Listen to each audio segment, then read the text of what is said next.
Shailendra Singh Indauliya, rank 38, वर्ष 2017 में। और इनके बाद हिंदी माध्यम में फिर किसी छात्र ने भी 38 रैंक या इसके आसपास कोई सक्सेस प्राप्त नहीं किया। हमारे स्टूडेंट थे, बहुत स्नेह है मेरा इनके लिए, इनका भी मेरे प्रति बहुत स्नेह है और चूरू चल कर के आए हैं सिर्फ इनसे मिलने के लिए। और इनसे हम लोग जानेंगे कि हिंदी माध्यम में क्या क्या चैलेंजेस थे, कैसे संघर्ष किया इन्होंने और क्या क्या डिफ़िकल्टीज फेस करता है हिंदी माध्यम का छात्र और कितने वर्ष लगते हैं इस सिविल सर्विसेज की तैयारी में। तो शैलेंद्र, ये बताओ कि हमारे जो हिंदी माध्यम के स्टूडेंट्स हैं, आप उनको बताओ कि हिंदी माध्यम और इंग्लिश माध्यम में किताबों का क्या अंतर है, क्या किताबें हिंदी माध्यम में उपलब्ध हो जाती हैं? पहले तो बहुत बहुत धन्यवाद सर, जो आपने मुझे मौका दिया छात्रों से रूबरू होने का। मैं आपको अपने बारे में थोड़ा सा इंट्रोडक्शन दूंगा। मेरा 17 बैच है आईपीएस में। 2016 में मैं आईआरएस में था। आईआरएस में मेरी 337वीं रैंक आई थी। उसके बाद 2017 में 38 रैंक आई मेरी, और आईपीएस मेरी क्योंकि पहली चॉइस थी तो आईपीएस मिला। अभी वर्तमान में मैं एएसपी चूरू हूँ, राजस्थान कैडर है मेरा। तो जैसा ये भी अपने आप में एक अद्भुत बात है कि 38 रैंक ला कर के भी इन्होंने आईपीएस का चयन किया, जबकि आज मैं गया था 2015 में, आईपीएस एकेडमी है क्या नाम है उसका, हैदराबाद में। तो वहाँ पे मेरा एक छोटा सा लेक्चर हुआ था, मेरे स्टूडेंट्स ने इनवाइट किया था मुझे। तो वहाँ मैंने देखा कि जो 151 लोग आईपीएस की ट्रेनिंग ले रहे थे, जहाँ भूटान से भी लोग थे और कुछ तो इजरायली मुझे देखे, नेपाल से भी देखे। तो ये सारे लोग जो ट्रेनिंग ले रहे थे वहाँ पर, तो सबकी इच्छा थी कि मैं आईएएस कैसे बनूँ। लेकिन शैलेंद्र सिंह का आईपीएस चयन करना, ये अपने आप में इसके जज्बे को दर्शाता है, इसके उस स्पिरिट को दिखाता है कि ये जन सेवा के लिए इस कार्य में आया है। तो बहुत बहुत बधाई शैलेंद्र, ये निर्णय तुम्हारा अपने आप में बहुत इंस्पिरेशनल है। तो जैसा कि सर ने बताया, हिंदी माध्यम और इंग्लिश माध्यम यूपीएससी में ऐसा सच कोई फ़र्क नहीं है। यूपीएससी में तेलुगु से भी आते हैं, तमिल साहित्य के भी लोग आते हैं, मलयालम से आते हैं, अंग्रेजी से भी आते हैं, हिंदी से भी आते हैं। तो पहला तो जो छात्रों में यह भ्रम रहता है कि अंग्रेजी माध्यम को यूपीएससी में ज़्यादा सपोर्ट किया जाता है, हिंदी माध्यम को कम करते हैं। तो पहला तो जब आप तैयारी करने लगे यूपीएससी की, सिविल सर्विस की, तो ये चीज़ दिमाग से निकालना बहुत ज़रूरी है, क्योंकि ये चीज़ आप नहीं निकालेंगे दिमाग से, इसी को ध्यान में रख के तैयारी करेंगे तो फिर आपका सिलेक्शन नहीं होगा। दूसरी चीज़ जो आती है वो आती है मीडियम कैसे सेलेक्ट करें, कि मुझे इंग्लिश मीडियम में एग्ज़ाम देना है या हिंदी मीडियम में देना है। तो मैं अपना आपको बैकग्राउंड बताऊं, मैंने आईआईटी बीएचयू से बीटेक किया है मेटलर्जिकल इंजीनियरिंग में। उसके बाद 5 साल में राष्ट्रीय इस्पात निगम लिमिटेड में था। तो मैंने इंग्लिश में भी पढ़ाई की, बीटेक पूरा इंग्लिश में ही होता था। लेकिन क्योंकि मेरे रूट्स जो थे वो हिंदी से जुड़े हुए थे, और इस एग्ज़ाम की जो खास बात है वो है कि आप किस माध्यम में खुद को ज़्यादा अच्छे तरीके से एक्सप्रेस कर सकते हैं। वहाँ पर आप जब एग्जामिनर कॉपी चेक करता है, वहाँ पर आप खुद नहीं बैठे रहते, वहाँ पर आपकी कॉपी होती है। तो आप अपनी कॉपी जब आप अपनी आंसर राइटिंग करें तो उसमें कितनी अच्छी अभिव्यक्ति के साथ आप अपना आंसर व्यक्त कर सकते हैं, वो ज़्यादा इम्पोर्टेंट है। तो मुझे शुरू से ही ये लगा कि हिंदी में मैं ज़्यादा अच्छे ढंग से एक्सप्रेस कर सकता हूँ अपनी फीलिंग्स को, इमोशन को, तो इस वजह से मैंने हिंदी लिया। तो हिंदी में आपने लिखा जीएस पेपर, तो क्या जीएस पेपर में हिंदी माध्यम के कारण कम नंबर आए? नहीं, मेरे जीएस में हिंदी माध्यम में one of the highest marks थे, और ऐसा नहीं कि एक साल ही आए, मेरे लगातार 2-3 साल तक मैंने 400 प्लस स्कोर किया। 400 प्लस हिंदी माध्यम से जीएस में स्कोर करना, यानी यूपीएससी कोई डिस्क्रिमिनेशन नहीं करती है। और ये जो आंदोलनकारी जो दिल्ली में या हर जगह जो इस तरह का माहौल कोचिंग संस्था वाले बना रहे हैं, ये कितना सही है या कितना गलत, इसका निर्णय छात्रों को ही करना होगा। ज़्यादा बेहतर है कि आप, इन्होंने कहा कि मैं अंग्रेजी में भी सक्षम था।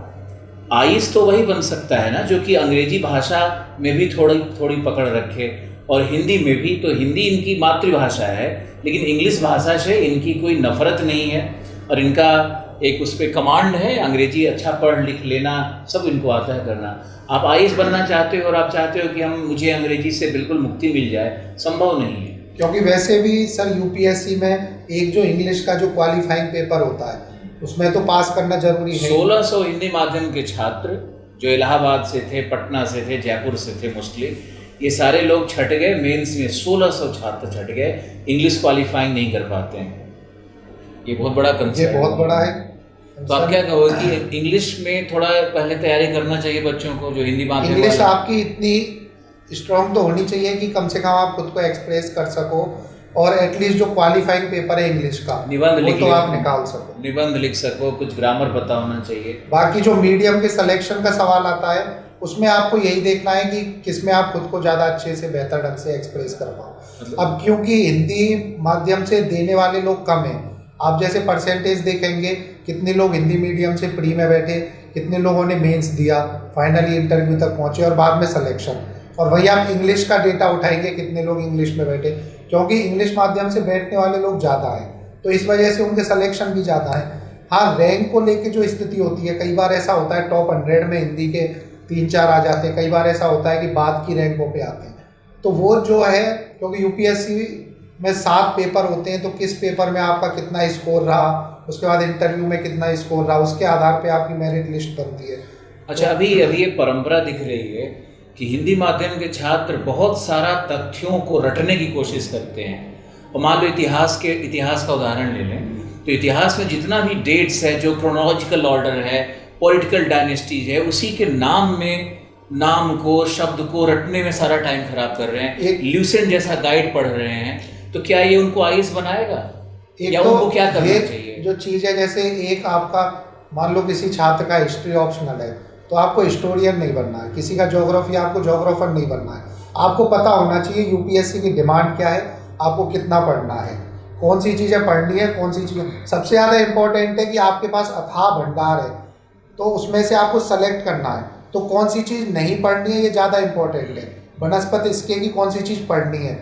और वो आपको जब पता चलेगा कि कौन सी चीज़ नहीं पढ़नी है, वो तब पता चलेगा जब आपको ये पता होगा क्या पढ़ना है। तो ओवरऑल फैक्चुअल चीज़ों को और कॉन्सेप्चुअल चीज़ों को, उसमें से किधर हिंदी माध्यम जाना चाहिए, फैक्ट की तरफ भागे, या क्योंकि हिंदी माध्यम जो मैंने देखा है उसमें 99% छात्र फैक्ट्स की तरफ भाग रहे हैं। यही सर वजह है कि हिंदी मीडियम से सिलेक्शन कम है। जाना चाहिए कॉन्सेप्चुअल चीज़ों की ओर, आपको पता होना चाहिए, आपको लिंक करना आना चाहिए। यूपीएससी में जीएस 1, 2, 3, 4 ये अपने आप में कोई अलग नहीं है, ये चारों लिंक पेपर हैं। कई बार आपको ऐसा लगेगा कि ये तो जीएस 3 का क्वेश्चन है, जीएस 1 में क्यों पूछ दिया, तो ये तो पूरा एक सिलेबस है, पूरा इंटरडिसिप्लिनरी अप्रोच हो गया तो है। आपको लिंक करना आना चाहिए। एक रटने की जो प्रवृत्ति है उससे हिंदी माध्यम को बचने की बहुत ज़रूरत है, रटने की प्रवृत्ति नहीं करें, कॉन्सेप्ट पे ध्यान। अभी बहुत सारे कोचिंग संस्थान हैं, वो क्या कर रहे हैं कि बहुत सारा मटेरियल, बुकलेट और बहुत सारा गार्बेज की तरह मटेरियल को बच्चों पे थोप रहे हैं, और ग्रेजुएशन के बाद बच्चे यहाँ पे आते हैं और उसके बाद वो सोचते हैं कि मुझे ये पढ़ने से हम आईएएस बन जाएंगे। तो ये भी एक बहुत बड़ी विफलता का कारण है, अगर हम सही व्यू लें तो बच्चों को कैसे शुरू करना चाहिए। जब मैं तैयारी कर रहा था तो एक मेरे सीनियर थे, उन्होंने काफ़ी अच्छी बात कही थी, बोले कि सिलेक्शन होने के लिए बुद्धिमान होना ज़्यादा ज़रूरी है, विद्वान नहीं। तो आपको जिस दिन विद्वान और बुद्धिमान में फ़र्क समझ में आ गया, तो विद्वान, आपको सब्जेक्ट में कोई विद्वान होने की ज़रूरत नहीं है, बुद्धिमान बनना है कि हाँ मुझे कौन सी चीज़ पढ़नी है।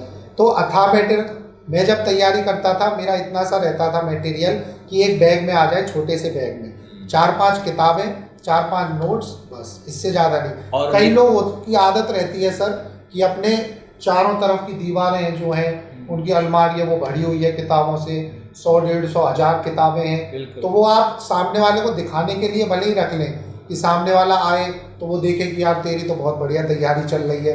तो इस प्रवृत्ति से बचें, आप अपने सिलेक्शन की ओर ध्यान दें, दूसरे आपके बारे में क्या सोच रहे हैं उसके बारे में आपको ज़्यादा सोचने की ज़रूरत नहीं है।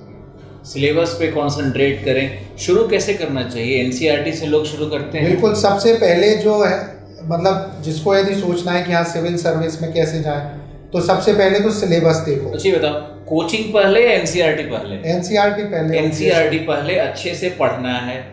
38th रैंक बता रहा है आपको। सबसे पहले तो सिलेबस देखिए आप, यूपीएससी का सिलेबस क्या है। कई लोग होते हैं 1-2 अपने अटेम्प्ट भी दे दिए लेकिन सिलेबस तक नहीं देखा सर, कई होते जो यूपीएससी के पुराने पेपर नहीं देखे। आप 2013 से 14 से पहले के यूपीएससी पेपर देखोगे, बाद के देखोगे तो आपको बहुत फ़र्क नज़र आएगा। तो यूपीएससी जो है आपको समझने की ज़रूरत है, एक सतत प्रक्रिया है।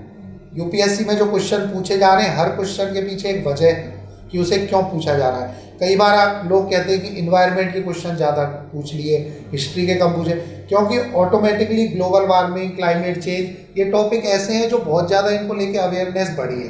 तो यूपीएससी में क्वेश्चन आते हैं जैसे कि ह्यूमन वेलफेयर और वेलफेयरिज्म का ये जमाना चल रहा है, जो भी साहित्य है पोस्ट मॉडर्निज्म में वो सब वेलफेयरिज्म की तरफ ओरिएंटेड है। तो यूपीएससी के सारे प्रश्न कहीं ना कहीं ह्यूमन वेलफेयर से कनेक्टेड रहते हैं। इवन ज्योग्राफी में भी अगर ओशियन करंट पूछता है तो पूछता है कि ओशियन करंट का कोस्टल क्लाइमेट पे क्या इम्पैक्ट है, या मैरीन इकोसिस्टम पे क्या इम्पैक्ट है। बहुत अच्छी बात कह गए तुम, ये लोगों को ज्ञान नहीं है इस बात का, टीचर्स को ज्ञान नहीं है। तो सबसे पहले तो जो तैयारी करना शुरू करता है 5 साल के एटलीस्ट यूपीएससी के पेपर्स देखिए आप। वो 5 साल में यदि एक क्वेश्चन पेपर में 100 क्वेश्चन है तो उन 100 में अंदर 500 क्वेश्चन और छुपे हुए हैं। तो क्वेश्चन आंसर की तरह उसको नहीं देखना, उसको पूरे टॉपिक की तरह लेना है। तो आप यदि 5 साल के पेपर देखोगे आपको पता चलेगा यूपीएससी का ट्रेंड क्या है।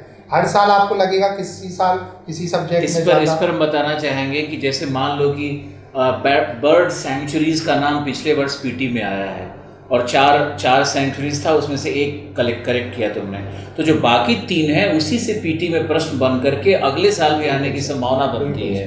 तो इसने अद्भुत रहस्य उद्घाटन कर दिया है कि जो पिछले 5 साल का पेपर है उसके अगर एक एक शब्द को अच्छे से पढ़ा जाए तो आपके पीटी और मेंस में बहुत मदद मिलती है। और मेंस में जो प्रश्न आते हैं उससे भी अगले वर्ष पीटी में प्रश्न आते हैं। ये हम लोग रिसर्च करके बैठे हैं और जो खुद सफल व्यक्ति है वो भी कह रहा है। अच्छा आप दूसरे बात, जैसे प्री हो गया आपका, तो प्री में जो टॉपिक्स हैं जैसे पॉलिटी हो गया अपना एक सब्जेक्ट, हिस्ट्री हो गया, इकोनॉमिक्स हो गया, तो इनको अलग अलग यूपीएससी के आधार पे आप तैयार कीजिए। ये कोई सेट पैटर्न नहीं है कि इकोनॉमिक्स मुझे इतनी ही पढ़नी है या हिस्ट्री मुझे इतनी ही पढ़नी है। ये जिस टाइम पे जो सब्जेक्ट ज़्यादा चल रहा रहता है या फिर उस सब्जेक्ट का कोई टॉपिक चर्चा में है तो उस पर ध्यान देने की ज़रूरत है। जो ट्रेडिशनल टेक्स्ट हैं उनको करंट अफेयर के बेसिस पे ये समझना है कि उसमें कितने क्वांटम में हमको पढ़ना है। ये कहना चाह रहा हूँ कि जो करंट अफेयर जिसका ज़्यादा चल रहा हो पिछले 1 वर्ष में तो उसी पे ज़्यादा बल देता है यूपीएससी। ये भी एक रहस्य है कि करके रहस्य उद्घाटन कर रहे हो तो जैसे प्री में सर पॉलिटी है, इकोनॉमिक्स है, हिस्ट्री है, ज्योग्राफी है, इन्वायरमेंट है, अपने साइंस टेक है, करंट अफेयर्स है। ये ब्रॉडली 7-8 टॉपिक है, इन्हीं से क्वेश्चन पूछे जाएंगे। तो कई बार होता है कि पीटी में इकोनॉमिक्स से ज़्यादा क्वेश्चन पूछ दिए, पॉलिटी से कम पूछे, या हिस्ट्री से ज़्यादा पूछ लिए, बाकी से कम पूछे, लेकिन पूछेगा इन्हीं में से ही। तो कई बार होता है कि जैसे 2018 में या 19 में किसी साल करंट अफेयर्स ज़्यादा पूछ लिया तो कई स्टूडेंट क्या करते अगले साल भी करंट को ही ज़्यादा वेटेज देते, जबकि बाकी इक्वल इम्पोर्टेंट है बाकी पार्ट्स जो हैं। दूसरी चीज़ सर जो आती है मेंस की, तो हिंदी माध्यम में मैंने जैसे मेरा 5th अटेम्प्ट में हुआ था आईपीएस में और 4th अटेम्प्ट में मैं आईआरएस में था और मेरा 4था इंटरव्यू था सर। इंटरव्यू तक मैं लगातार पहुंच रहा था। तो आंसर राइटिंग की जो प्रैक्टिस की मैंने उससे मुझे काफ़ी बेनिफिट मिला। तो ये पता होना चाहिए आपको कि आंसर में क्या लिखना है, कितना लिखना है। आंसर राइटिंग में 2 एलिमेंट है, टाइम मैनेजमेंट और ब्रेविटी, कि आप कितने कम शब्द में कितना अच्छा और कितना ज़्यादा लिख पा रहे हो। अच्छा ये बताओ मेंस में क्या चीज़ें फैक्चुअल ज़्यादा लिखी जानी चाहिए या एनालिटिकल लिखी जानी चाहिए? वो सर जैसे या जो डेफिनेशन कॉन्सेप्ट रहता है उसी को लिखने से काम चल जाता है, या करंट अफेयर को ज़्यादा डालना चाहिए, क्या करना चाहिए? तो हर जैसे GS 1 2 3 4 हर एक के लिए अलग अलग स्ट्रेटजी है। जैसे इकोनॉमिक्स का कोई क्वेश्चन पूछा, उसमें आपसे पूछ रहा है कि जैसे बेरोजगारी की दर और आर्थिक जो अपने GDP है उसमें क्या रिलेशन है, या फिर इस टाइप से जो, तो उसमें आपको लगता है कि मैं कोई फैक्ट दूंगा तो ये मेरे आंसर को सपोर्ट करेगा, तो फैक्ट उतना ही दीजिए जितना आपके आंसर को सपोर्ट करे।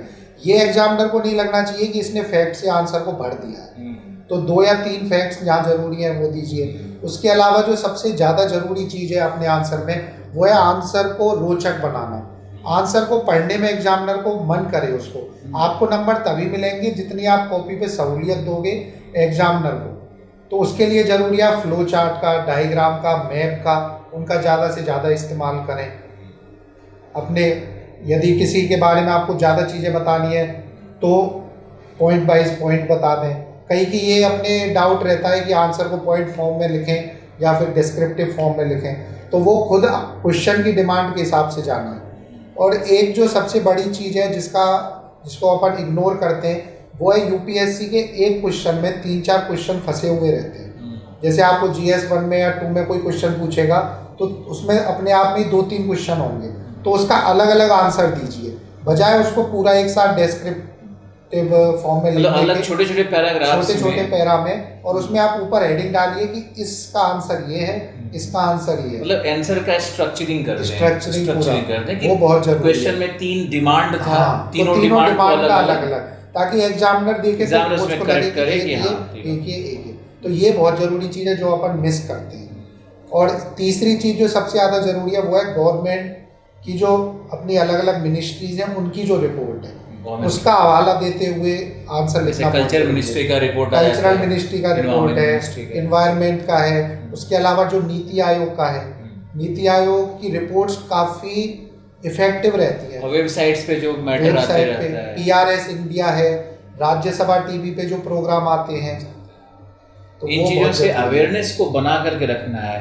और आप ये भी देखो कि फोर्थ अपडेट पे जाकर के आप मतलब IRS बन गए, तो समय भी लगता है। आप जब तक 3-4 साल डिवोशन के साथ पढ़ोगे नहीं, तब तक ये संभव नहीं है कि कोई आए और 1 साल में वैसा कोई अगर हो गया तो एक्सेप्शन है, किस्मत की बात है। जैसे कई का फर्स्ट अटेम्प्ट में हो जाता है, कई का सेकंड अटेम्प्ट में हो जाता है, लेकिन रेगुलर जो पढ़ रहे हैं वो 3-4 अटेम्प्ट में कर ही लेते हैं। और ऐसा ही नहीं सोचना है कि जो किताब रखी है सामने उसी को पढ़ना, उसी से ज्ञान मिलना है। यदि कोई अच्छे टॉपिक पे यदि न्यूज़ चैनल पे आ रहे हैं, डिबेट हो रहे हैं, या फिर कोई अपने साइट पे आपको लग रहा है कि अच्छा आपस में संवाद हो रहा है उसमें, तो वो चीज़ आप उठा के देख सकते हैं। कोई परहेज नहीं है इंटरनेट का यूज करने में, टीवी देखने में। जनरली हिंदी माध्यम के लोगों को लगता है इंटरनेट का कम यूज करते हैं। आपको यदि कोई टॉपिक लग रहा है कि यार ये, तो ज़रूरी नहीं है कि आप उसी टीचर के उसी नोट से पढ़ो। आप इंटरनेट पे खोला, आपने टॉपिक पढ़ा, सर्च करो। यदि किसी टॉपिक में आपको डाउट है उसको नेट पे देख लो। आजकल इसी को रिवर्स इंजीनियरिंग कहते हैं कि क्वेश्चन पेपर में जितने प्रश्न आए IAS में, उसको उसके कीवर्ड को निकाल करके इंटरनेट में जो भी उसके फ्रेम में जो आ रहे हैं नॉलेज, उसको पूरा लिखना। इनफैक्ट कुछ NCERT में भी ऐसे ही करना चाहिए कि NCERT तो सर स्टार्टिंग मतलब बेस मजबूत होगा NCERT से। NCERT को तो आप 3 बार 4 बार 5 बार जितनी बार हो सके उतना पढ़ना चाहिए। और NCERT में भी रिवर्स इंजीनियरिंग करना बहुत जरूरी है। उसमें मान लिया कोई डायग्राम बना करके एक शब्द लिख दिया है, उस शब्द पे भी रिसर्च कर लो थोड़ा। बिल्कुल। और NCERT में जो डायग्राम है उसके नीचे जो लाइन लिखी रहती है या डायग्राम को जो समझाया रहता है, कई बार UPSC में उससे डायरेक्ट क्वेश्चन भी आ जाते हैं। बिल्कुल आ जाते हैं। तो NCERT में तो हर एक छात्र को एक गांठ बांध लेनी है कि जितनी बार पढ़ सकें, 4 बार 5 बार, जितनी बार क्वेश्चन आंसर में लगे। UPSC पुराने पेपर्स उठा के देखो कि NCERT में कहाँ से क्वेश्चन पूछे, वो बहुत जरूरी है। और ज्योग्राफी में भी इंदौलिया को बहुत नंबर आया था, शायद 300 के आसपास का ही नंबर था, और बहुत अच्छा नंबर है हिंदी माध्यम में 300 के आसपास। तो ये कैसे संभव हुआ और उसमें क्या ऐसा लिखा था आपने कि मार्क्स देने पे एग्जामिनर मजबूर हो गया कि भाई हिंदी माध्यम में भी इतना नंबर दे दो? हालांकि ज्योग्राफी तो सर आपसे ही पढ़े थे, हाँ, आपने ज़्यादा चीज़ें बताई थी। बाकी ज्योग्राफी के क्वेश्चन में ये रहता है कि आपको मैप बहुत डालने, हर क्वेश्चन में कम से कम 2 मैप आपको डालने। यदि वर्ल्ड ज्योग्राफी रिलेटेड क्वेश्चन है तो वर्ल्ड का मैप, और 30 सेकंड में 40 सेकंड में आपको आना चाहिए मैप बनाना। तो इंडिया का मैप, वर्ल्ड का मैप ज़्यादा से ज़्यादा डालो। कई बार जैसे ज्योग्राफी 2 के पेपर को लेके लोगों को ये लगता है, छात्रों को, कि सर ये तो GS का क्वेश्चन है, ये ज्योग्राफी में पूछ लिया, तो ये आपका वहम है। ये आपको ऐसा लगता है कि ये GS का है, हो सकता है वो ज्योग्राफी से रिलेटेड हो। तो यदि नहीं लग रहा तो भी उसको ज्योग्राफी रिलेटेड आप बनाओ। तो वो आप कैसे बनाओगे? उसमें मैप डाल के, डायग्राम डाल के। तो आप किसी एक छात्र जो बिना मैप डाले हुए क्वेश्चन का आंसर कर रहा है और एक ऑटोमेटिकली उसमें 2 मैप डालना है, तो आपका मिनिमम उस क्वेश्चन पे 1 नंबर तो बढ़ेगा। और ऐसे करते करते 20 क्वेश्चन है या फिर ऑप्शनल में ज़्यादा रहते, तो हर एक क्वेश्चन में यदि आपका आधा 1 नंबर बढ़े, आपको एग्जामिनर के हाथ से नंबर खींचने, देसी भाषा में, और वो आपके ऊपर है कि आप कैसे खींचते हो। जियोग्राफी मतलब ग्राफिकल प्रेजेंटेशन, ग्राफी लगा है ना ज्योग्राफी में, बिना ग्राफिक्स के ज्योग्राफी नहीं हो सकता है। खैर, और 2 प्रश्न और आपसे पूछेंगे। एक तो ये है कि जो ग्रामीण लोग हैं, जो ग्रामीण छात्र हैं, जो गांव से उठ करके आते हैं, तो ये छात्र और अर्बन लोग जो हैं, तो अर्बन लोग और सेमी अर्बन कंडीशंस में जो लोग पढ़ रहे हैं, इन लोगों का सफलता का दर 98% तक है, और गांव में जो लोग रह रहे हैं वो 2% भी सफल नहीं है। तो ये जो रूरल अर्बन डिवाइड इमर्ज कर गया है, इस पे क्या कहते हो आप कि क्यों ऐसा हो वालों रहा है? का सर एक तो गाइडेंस का थोड़ा इशू रहता है, ग्रामीण कल्चर में गाइडेंस का। यदि गांव वालों को यदि प्रॉपर गाइडेंस मिल रही है तो शहर वालों से कई गुना बढ़िया करके दिखाते हैं। मैं खुद ग्रामीण पृष्ठभूमि से आता हूँ, गाइडेंस मिली प्रॉपर, अपने तैयारी की, तो गांव वालों एक तो मन में ये नहीं पालना है कभी, खासकर ग्रामीण लोगों को, कि यार शहर वाले लोग हमसे आगे हैं। कुछ आगे नहीं है। आप यदि जम के तैयारी करोगे, जम के सिलेक्शन होंगे, इतने सारे दोस्त हैं, और एडमिनिस्ट्रेशन चलाने में जितना गांव वाले बेहतर चला लेते हैं एडमिनिस्ट्रेशन, शहर वालों की तुलना में काफ़ी बढ़िया करके दिखाते हैं। फील्ड में भी आप देखेंगे सर, गांव वाले जिनकी पृष्ठभूमि गांव की रही है वो काफ़ी अच्छा कर रहे हैं। तो ये चीज़ तो निकाल देनी है दिमाग से। और ब्यूरोक्रेसी चूंकि एक तरह का सोशल सर्विस भी है और पब्लिक सर्विस है, भारत तो आज जो भी सर गांव में बसता है, तो जो उस रूट से निकलकर आईएएस बनते हैं, उनका जो परसेप्शन होता है ना सेवा के प्रति, वो अलग होता है। जैसे अपना इंदौलिया है, जहाँ भी जाता है अपना एक अमिट छाप छोड़ करके आता है, और ये सच है। बड़प्पन है आपका। मेरा बड़प्पन नहीं है। हम गए थे एक वर्कशॉप में, उदयपुर के एक कॉलेज में गए थे, यूनिवर्सिटी में गए थे, तो वहाँ के रजिस्ट्रार इसके विषय में बात कर रहे थे। मैंने भी कहा कि भाई मेरा छात्र है, बहुत गर्व होता है तुम पे। बहुत बहुत धन्यवाद थैंक यू सर। शैलेंद्र, बहुत अच्छा लगा बात करके।